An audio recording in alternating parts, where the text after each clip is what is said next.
quite interesting, especially because mage uyalibeka vele linyawo phasi neswalo ngalapha iyakhona kuveta kwekuthi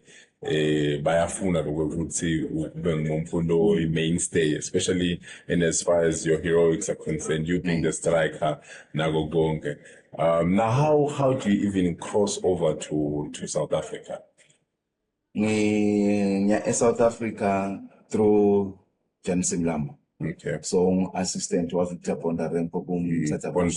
Yes. La khona waqale wakhuluma nami ngathi mina in fact yena bekeve ukuthi ngidimele ukuthi senginjani ngathi hayi sengisalile ku gym but ngisengamdlali 90 minutes wathi yena hayi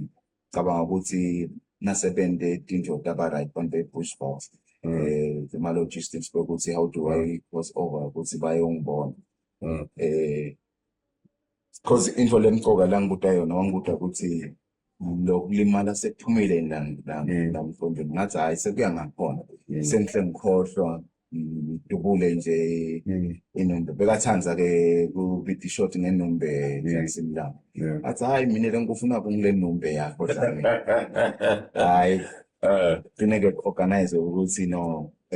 across nangcrosser ma teams ngaleso sikhathi ang-12 Premier League crosser imbabane swalo sayidemi kahle nangicrosser ngibe na 3 weeks ku trials ami eMthatha uthola ukuthi ngalana imbabane swalo sayendi kahle kwaphosa ukuthi ngibuye on my 4th week iswalo ilanza ngale wena ingilanza ngale sefike wakho neswalo ngeuphele